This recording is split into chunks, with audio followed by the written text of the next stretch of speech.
परिचय। मुझे ढेर सारे काम निपटाने हैं। मैं बहुत थक गई हूँ। मुझ में और अधिक ऊर्जा शेष नहीं बची है। माँ, तुम्हें ऊर्जा की आवश्यकता क्यों पड़ती है? बेटा, हम लोगों को प्रतिदिन ढेर सारे कार्य करने पड़ते हैं, जैसे पढ़ना, लिखना, सोचना, साइकिल चलाना आदि। इसलिए इस समस्त गतिविधियों को पूर्ण करने के लिए हमें ऊर्जा की आवश्यकता पड़ती है। माँ, ये वॉशिंग मशीन भी तो कार्य करती है। क्या इसको भी ऊर्जा की आवश्यकता होती है? हाँ, परंतु इसमें अंतर है। आओ, मैं तुम्हें कार्य एवं ऊर्जा के विषय में बताती हूँ। उद्देश्य।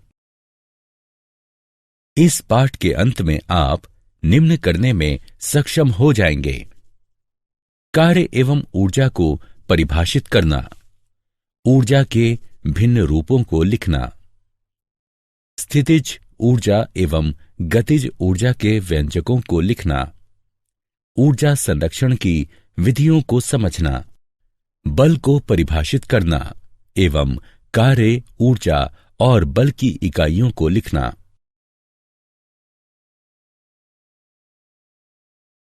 कार्य। मित्रों, हम लोग बड़ी मात्रा में कार्य करते हैं, जैसे खेलना, पढ़ना, साइकिल चलाना, दौड़ना इत्यादि।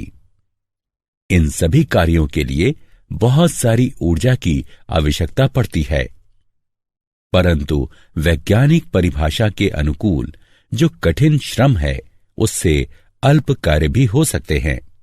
कैसे? आओ देखते हैं। इस विशाल ट्रक को देखो। हम इसको धक्का देने के लिए कठिन श्रम करते हैं, परंतु तमाम प्रयासों के पश्चात भी ट्रक का स्थान परिवर्तित नहीं होता। हम थक जाते हैं। कठिन श्रम के पश्चात भी हम लोगों ने कोई कार्य नहीं किया, क्योंकि ट्रक का स्थानांतरण नहीं हुआ। हम कह सकते हैं कि हमने कठिन श्रम किया, परंतु विज्ञान की दृष्टि में हमारे द्वारा ट्रक पर कोई कार्य नहीं किया गया। हम विज्ञान में कार्य पद का भिन्न प्रकार से प्रयोग करते एवं परिभाषित करते हैं। उदाहरण के लिए, अगर हम एक ऊंचे पर्वत पर चढ़ते हैं तो विज्ञान के अनुसार हमने बहुत कार्य किया है। कार्य की वैज्ञानिक अवधारणा। कार्य संपन्न होने के लिए इन दोनों स्थितियों को संतुष्ट किया जाना आवश्यक है। प्रथम तो यह कि किसी वस्तु पर बल का प्रयोग हो। द्वितीय यह कि वस्तु का स्थानांतरण हो। आइए हम कुछ परिस्थितियों पर नजर डालते हैं।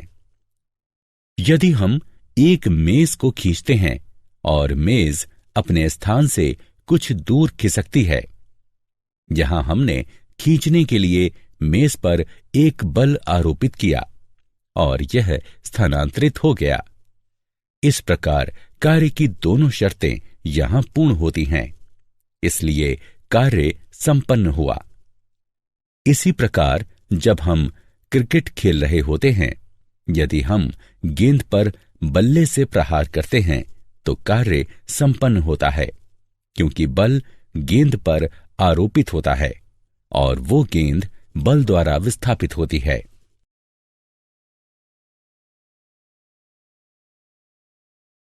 अचर बल द्वारा निष्पादित कार्य। विज्ञान में कार्य की अवधारणा को समझने के लिए आइए एक समस्या पर विचार करते हैं। समस्या है, बल विस्थापन की दिशा में लग रहा है। अब एक अचर बल F को एक वस्तु पर आरोपित करते हैं। वस्तु आरोपित बल की दिशा में S दूरी तक विस्थापित होती है। इस प्रकार W संपन्न कार्य को मान लेते हैं। हमें स्पष्ट करना है कि कार्य बल और विस्थापन के गुणनफल के बराबर होता है। किया गया कार्य बराबर बल गुणा विस्थापन, अर्थात W is equal to F into S। इस प्रकार से किसी भी वस्तु पर बल लगाने से संपन्न कार्य बल और बल की दिशा में वस्तु द्वारा तय की गई दूरी के गुणनफल के परिमाण के बराबर होता है। कार्य का केवल परिमाण होता है और इसकी कोई दिशा नहीं होती। अगर F is equal to 1 newton और S बराबर 1 मीटर, तब बल द्वारा किया गया कार्य 1 न्यूटन मीटर होगा। कार्य की इकाई न्यूटन मीटर, Nm या जूल यानी J है। इस प्रकार 1 न्यूटन मीटर या 1 जूल किसी वस्तु पर किए गए कार्य की मात्रा है। जब वस्तु पर 1 न्यूटन का बल लगता है और वह बल की दिशा में 1 मीटर विस्थापित होती है।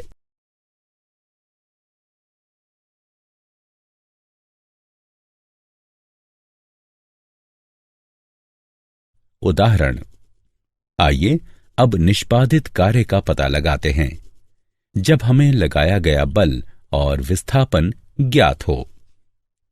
एक छात्र जमीन से अपना स्कूल बैग उठाता है और उसे भूतल से 1.5 मीटर ऊपर अपने कंधे पर रखता है।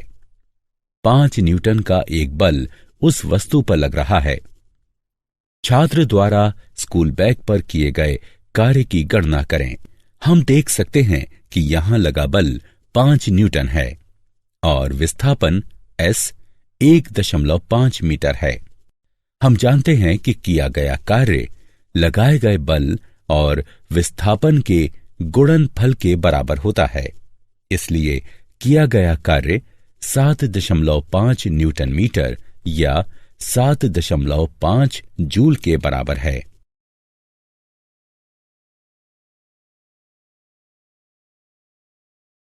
ऊर्जा। अब हम जानते हैं कि किसी भी प्रकार के कार्य के लिए ऊर्जा की आवश्यकता होती है। किसी भी कार्य को पूर्ण करने के लिए ऊर्जा आवश्यक है, परंतु प्रश्न ये भी है कि ये ऊर्जा आती कहां से है। हमारे लिए सूर्य ऊर्जा का सबसे बड़ा स्रोत है। हमारी ऊर्जा के कई स्रोत सूर्य से ही उत्पन्न हुए हैं। ऊर्जा स्रोतों को 2 समूहों में वर्गीकृत किया जा सकता है, अनवीकरणीय और नवीकरणीय। हमें अधिकांश ऊर्जा अनवीकरणीय ऊर्जा स्रोतों से ही मिलती है। कोयला, पेट्रोलियम, प्राकृतिक गैस, प्रोपेन और यूरेनियम अनवीकरणीय ऊर्जा स्रोत हैं। विद्युत उत्पादन, घरों को गर्म रखने, गाड़ियों के परिचालन और सभी प्रकार के उत्पादों के निर्माण में इसका उपयोग किया जाता है। इन ऊर्जा स्रोतों को अनवीकरणीय कहा जाता है क्योंकि इनकी उपलब्धता सीमित है। नवीकरणीय अर्थात अक्षय ऊर्जा के स्रोतों में जैविक ऊर्जा, भूगर्भीय ऊर्जा, पनबिजली, सौर ऊर्जा और पवन ऊर्जा सम्मिलित हैं। इन्हें नवीकरणीय ऊर्जा स्रोत कहा जाता है क्योंकि इनकी अल्प समय में ही पुनः पूर्ति संभव है। हम नवीकरणीय ऊर्जा स्रोतों का उपयोग मुख्यतः विद्युत ऊर्जा के निर्माण में करते हैं। एक वस्तु में जो कार्य की क्षमता होती है उसे धारित ऊर्जा कहते हैं। जब वस्तु कार्य करती है तो ऊर्जा का ह्रास होता है और जिस वस्तु पर कार्य होता है वह ऊर्जा ग्रहण करती है। इस प्रकार किसी वस्तु में निहित ऊर्जा को उसकी कार्य क्षमता के संदर्भ में मापा जाता है। अतः ऊर्जा की इकाई भी वही है जो कार्य की इकाई है, अर्थात जूल यानी J। 1 जूल कार्य संपन्न करने के लिए 1 जूल ऊर्जा की आवश्यकता होती है, जबकि ऊर्जा की बड़ी इकाई के लिए किलो जूल यानी kJ का प्रयोग होता है। 1 किलो जूल 1000 जूल के बराबर होता है। ऊर्जा के विभिन्न रूप। ऊर्जा के कई अलग अलग रूप हैं। ऊर्जा के विभिन्न रूपों में स्थितिज ऊर्जा, गतिज ऊर्जा, ताप ऊर्जा, रासायनिक ऊर्जा, विद्युत ऊर्जा एवं प्रकाश ऊर्जा भी सम्मिलित है। आइए सर्वप्रथम गतिज ऊर्जा के विषय में अध्ययन करते हैं। हम जानते हैं कि एक गतिमान वस्तु कार्य कर सकती है। एक वस्तु अपने समरूप से अधिक कार्य कर सकती है, जिसकी गति अपेक्षाकृत मंद है। गतिज ऊर्जा वह ऊर्जा है जो किसी वस्तु में उसकी गति के कारण निहित होती है। किसी वस्तु की गति में वृद्धि के साथ उसकी गतिज ऊर्जा भी बढ़ती है। घूमता पहिया, चलती कार, दौड़ता लड़का आदि गतिज ऊर्जा के उदाहरण हैं।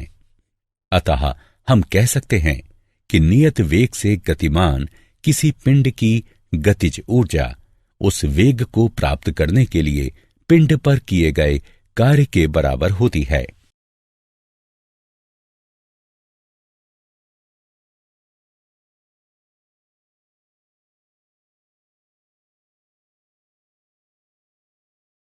गतिज ऊर्जा का समीकरण। अब आइए हम किसी वस्तु की गतिज ऊर्जा को एक समीकरण के रूप में व्यक्त करें। मान लेते हैं कि m द्रव्यमान का एक पिंड एक समान वेग यानी u के साथ बढ़ रहा है। अब इसके s दूरी तक विस्थापित होने के बाद विस्थापन की दिशा में एक नियत बल F लगाते हैं। हम जानते हैं कि किया गया कार्य अर्थात W लगाए गए बल F एवं तय की गई दूरी S के गुणनफल के बराबर होती है। वस्तु पर किए गए कार्य के कारण इसकी गति में भी परिवर्तन आएगा। चलिए मान लेते हैं कि वस्तु का वेग पहले u था, जो बल लगने के बाद v हो गया। मान लेते हैं कि बल लगने से उत्पन्न त्वरण a है। एक समान त्वरण a से गतिमान वस्तु के प्रारंभिक वेग u और अंतिम वेग v एवं विस्थापन s के मध्य संयोजन करने पर v वर्ग घटा u वर्ग बराबर 2as। इस प्रकार s बराबर v वर्ग घटा u वर्ग बटे 2a। हम जानते हैं कि F बराबर ma। अतः कार्य के समीकरण में F एवं S के परिमाणों का उपयोग करने पर कार्य W बराबर ma गुणा कोष्ठक में v वर्ग घटा u वर्ग बटे 2a, या फिर हम इसे ऐसे भी लिख सकते हैं W बराबर 1/2 m कोष्ठक में v वर्ग घटा u वर्ग। यदि वस्तु अपनी अचल स्थिति से गति प्रारंभ करती है तो उसका प्रारंभिक वेग u बराबर 0 होगा। अतः वस्तु द्वारा किया गया कार्य होगा W बराबर 1/2 m v का वर्ग। स्पष्ट है कि किया गया कार्य वस्तु की गतिज ऊर्जा में हुए परिवर्तन के बराबर है। इस प्रकार समान वेग v से गतिशील m द्रव्यमान वाली वस्तु में निहित गतिज ऊर्जा है। E के बराबर 1/2 m v का वर्ग।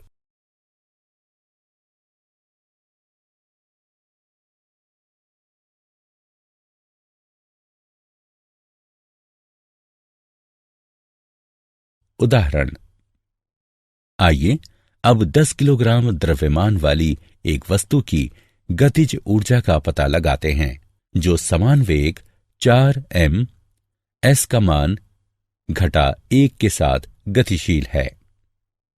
समाधान।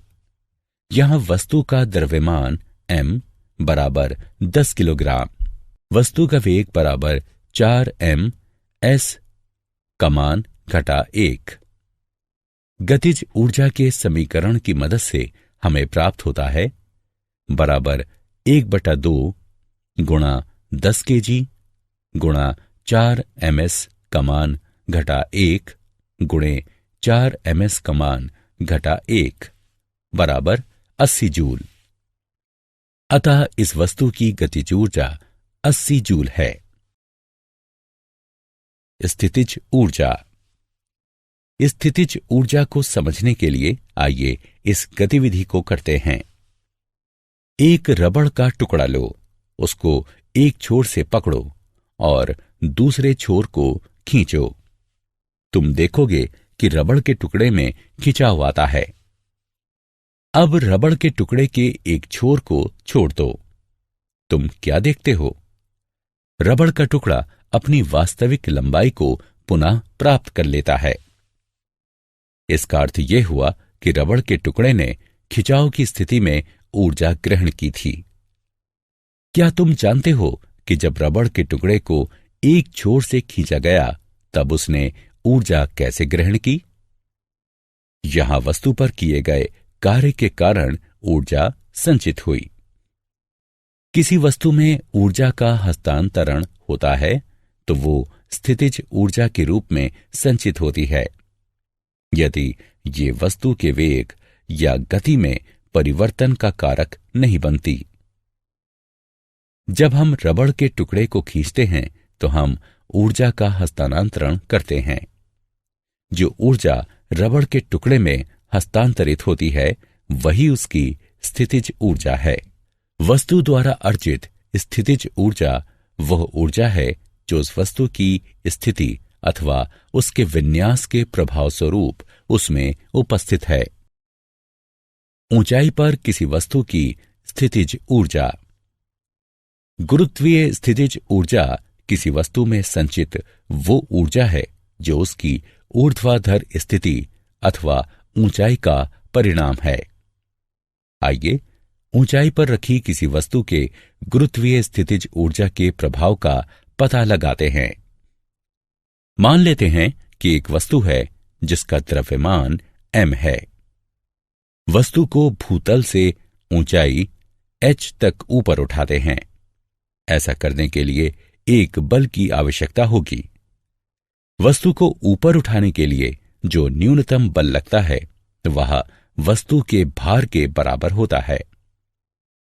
वस्तु स्वयं पर किए गए कार्य के बराबर ऊर्जा ग्रहण करती है। आइए मान लेते हैं कि वस्तु पर गुरुत्वाकर्षण के विरुद्ध किया गया कार्य W है, अर्थात किया गया कार्य W बराबर बल गुणा विस्थापन, जो कि mg गुणा h के बराबर है। W बराबर mgh।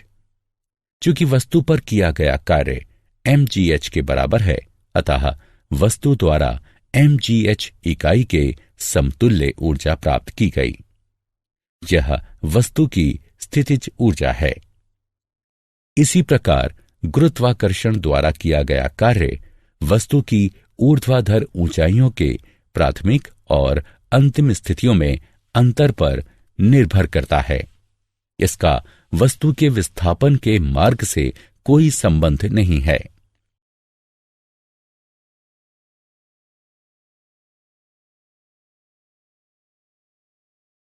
ऊर्जा का रूपांतरण।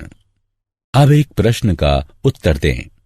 क्या हम ऊर्जा को उसके एक रूप से दूसरे में परिवर्तित कर सकते हैं? हां, ऊर्जा के एक रूप को किसी दूसरे ऊर्जा के रूप में परिवर्तित किया जा सकता है। आइए एक छोटा सा उदाहरण देखें। जब हम बल्ब को चालू करते हैं तो विद्युत ऊर्जा प्रकाश ऊर्जा में परिवर्तित हो जाती है। इसी प्रकार जब हम टीवी चालू करते हैं तो विद्युत ऊर्जा ऊष्मा ऊर्जा, ध्वनि ऊर्जा एवं प्रकाश ऊर्जा में परिवर्तित हो जाती है।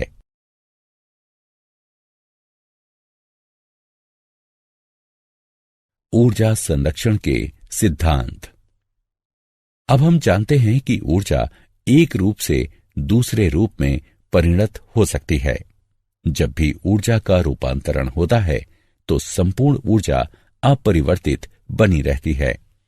यही ऊर्जा संरक्षण का सिद्धांत है। इस सिद्धांत के अनुसार ऊर्जा मात्र एक रूप से दूसरे में रूपांतरित होती है।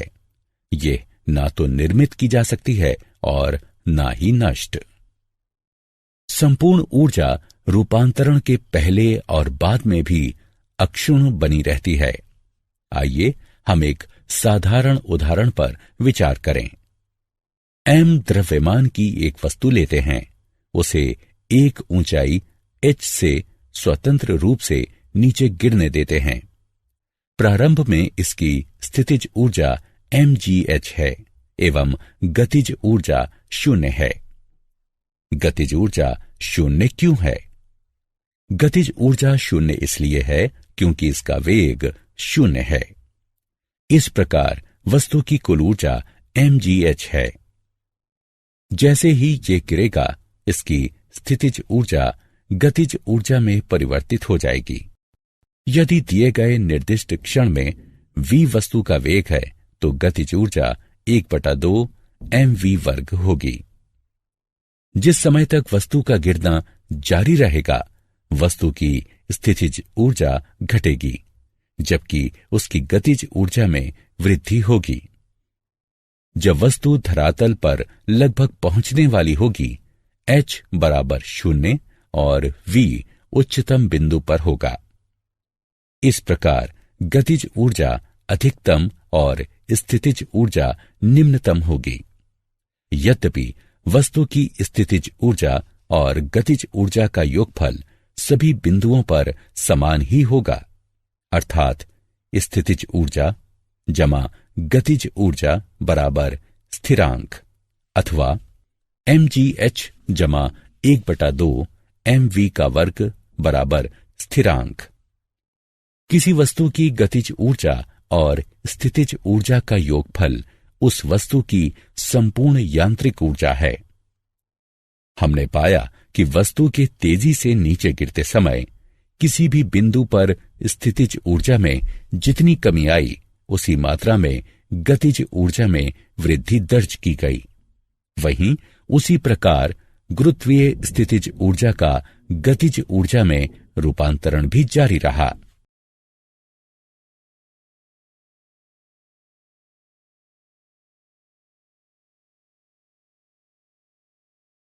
कार्य की दर का मूल्यांकन। मान लेते हैं 2 बच्चे A और B हैं।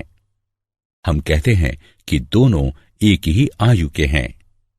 दोनों स्वतंत्र रूप से एक साथ तैरना शुरू करते हैं, परंतु लक्ष्य को पूरा करने में A 5 मिनट लेता है, जबकि B को 9 मिनट का समय लगता है। दोनों ने समान कार्य किया, परंतु कार्य को पूर्ण करने में A ने B से कम समय लिया।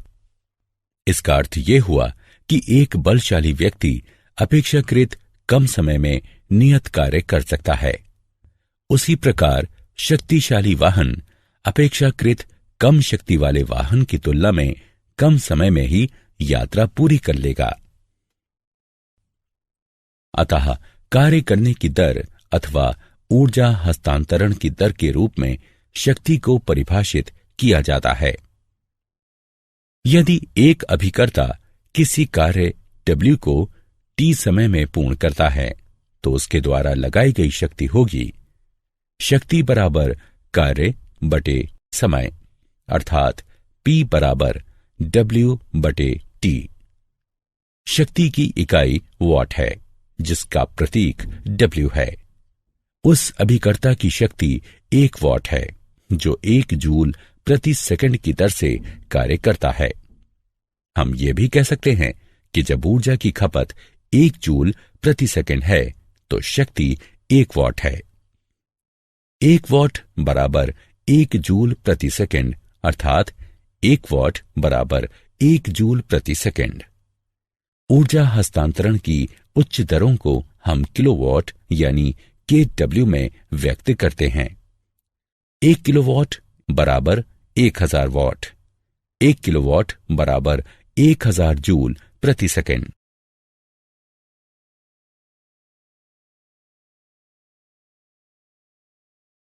ऊर्जा की वाणिज्यिक इकाई।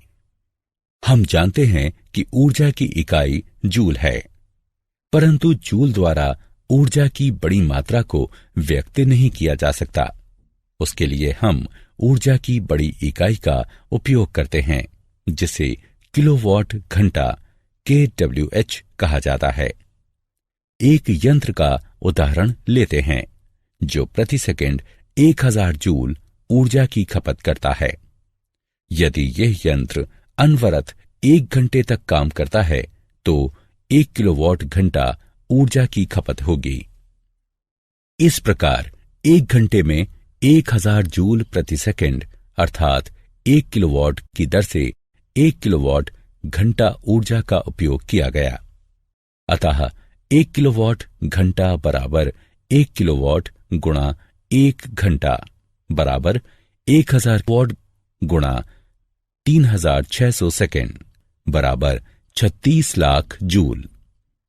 1 किलोवाट घंटा बराबर 3.6 गुणा 10⁶ जूल। हमारे घरों और बड़े कल कारखानों में जो ऊर्जा खपत होती है उसे सामान्यतः किलोवाट घंटा में ही मापा जाता है। क्या आप जानते हैं जेम्स प्रेस्कॉट जूल ब्रिटेन के उत्कृष्ट भौतिक शास्त्री थे। उन्हें विद्युत और थर्मोडायनामिक्स के क्षेत्र में उत्कृष्ट शोध के लिए जाना जाता है। अन्य चीजों के मध्य उन्होंने विद्युत धारा के ऊष्मीय प्रभाव से संबंधित एक सिद्धांत प्रतिपादित किया। उन्होंने प्रायोगिक रूप से ऊर्जा संरक्षण के सिद्धांत का सत्यापन एवं ऊष्मा के यांत्रिक समतुल्य की भी खोज की। उन्हीं के नाम पर ऊर्जा एवं कार्य की इकाई का नामकरण जूल हुआ। किसी वस्तु की स्थितिज ऊर्जा धरातल से उसकी ऊंचाई अथवा निर्धारित शून्य स्तर पर निर्भर करती है। किसी दी गई अवस्थिति में सतह के अनुरूप वस्तु में नियत स्थितिज ऊर्जा विद्यमान रह सकती है एवं सतह परिवर्तन की स्थिति में स्थितिज ऊर्जा का मूल्य भी परिवर्तित होता है।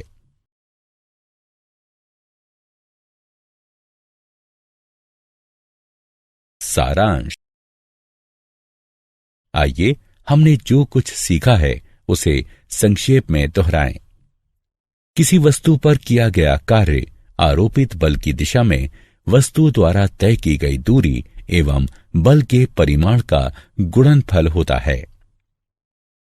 कार्य की इकाई जूल है। 1 जूल बराबर 1 न्यूटन गुणा 1 मीटर। किसी वस्तु में कार्य करने की जो क्षमता होती है उसे निहित ऊर्जा कहते हैं। कार्य एवं ऊर्जा की इकाई समान होती है। किसी वस्तु में गतिज ऊर्जा निहित होती है जब वो गति की अवस्था में रहती है। m द्रव्यमान की वस्तु जब v वेग से गतिशील होती है तो उसकी गतिज ऊर्जा होती है 1/2 mv वर्ग। अपनी अवस्थिति अथवा आकार में परिवर्तन के कारण कोई पिंड जो ऊर्जा ग्रहण करता है उसे स्थितिज ऊर्जा कहते हैं। m द्रव्यमान की वस्तु जब धरातल से h ऊंचाई तक उठाई जाती है तब उस वस्तु की गुरुत्वीय स्थितिज ऊर्जा mgh होती है। ऊर्जा संरक्षण सिद्धांत के अनुसार ऊर्जा का मात्र रूपांतरण हो सकता है। यह ना तो निर्मित की जा सकती है और न ही नष्ट। हस्तांतरण से पूर्व और पश्चात संपूर्ण ऊर्जा हमेशा नियत रहती है। किसी वस्तु की गतिज और स्थितिज ऊर्जा के योगफल को उस वस्तु की यांत्रिक ऊर्जा कहते हैं। कार्य करने की दर को शक्ति के रूप में परिभाषित किया जाता है। शक्ति की SI इकाई वॉट है। 1 वॉट बराबर 1 जूल प्रति सेकंड। 1 किलोवाट की दर से 1 घंटे में हुई ऊर्जा खपत को 1 किलोवाट घंटा कहा जाता है।